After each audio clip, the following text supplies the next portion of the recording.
Vamos de Rousseau?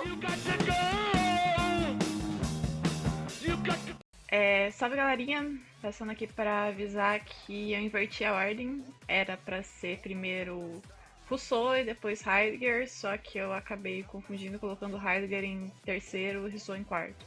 Então, era para seguir ordem cronológica, mas eu errei. E é isso.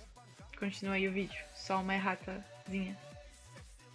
O Rousseau, ele já começa afirmando que a linguagem é o que separa o homem dos animais. E que a linguagem foi o que possibilitou que nós pudéssemos chegar ao nosso nível de sociedade que a gente tem hoje. E que se nós não tivéssemos desenvolvido a nossa linguagem, nós não teríamos evoluído tanto quanto o ser humano evoluiu. E aí ele diz que o ser humano desenvolveu a linguagem justamente por conta disso, porque era necessário um convívio social para que nós superássemos as adversidades da natureza, e para isso surgiu a linguagem. Enquanto os nossos coleguinhas macaquinhos e jacarés e outros animais, eles estavam lidando com as adversidades da natureza da maneira deles, o ser humano encontrou na linguagem uma forma de sobreviver e evoluir e, no final das contas, tomar conta da Terra. E aí ele diz que enquanto as necessidades repeliam os homens, ou seja, eu preciso comer,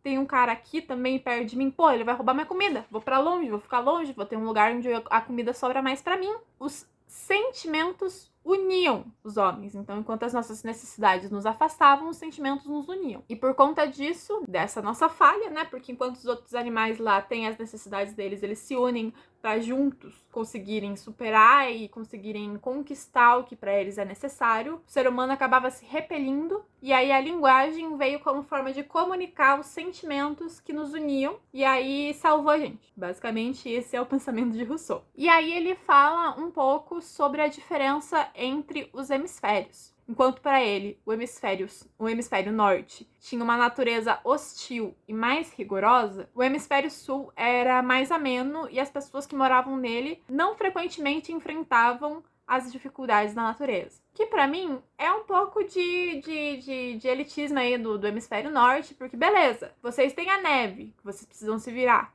mas aí é a Amazônia. E os bichos ali, os bichos peçonhentos, as coisas, tudo.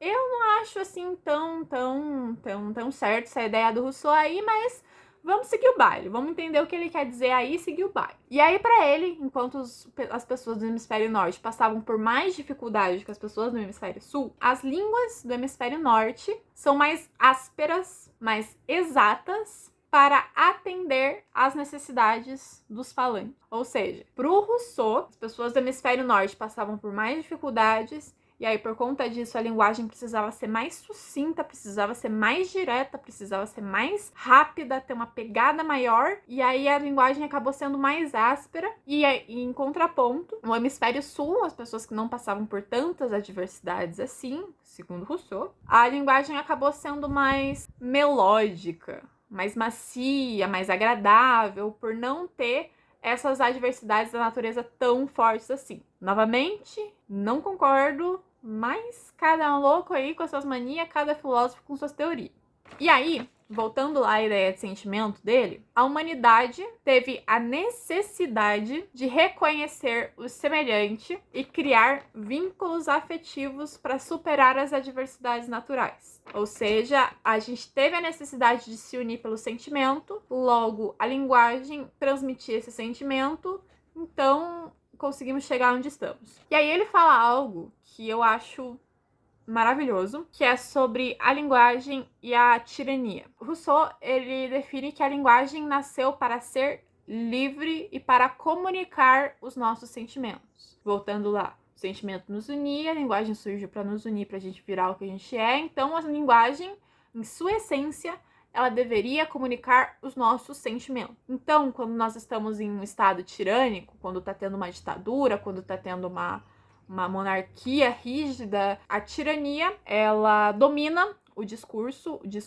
ele é tirânico, logo ele é vazio, porque quando a pessoa está em um estado tirânico, o sentimento da população é um sentimento de vontade de liberdade. E o discurso do tirano não representa o sentimento que o povo tem. Logo, é um discurso vazio. Rousseau, né, que filósofo do iluminismo, antimonarquia, essas coisas, lá, obviamente ele ia falar um pouquinho sobre a linguagem da tirania. E aí a gente lembra um pouquinho de 1984, né, que tentam proibir palavras de serem ditas, usam da nova fala, né, para proibir certas palavras, mas não funciona porque por mais que não tenha a palavra para se referir ao sentimento, o sentimento ainda existe e ainda tá lá. Então acho que era isso que eu tinha para falar aí para vocês sobre Rousseau. Obrigada pela atenção e continua comigo. Não vai embora. Não vai embora.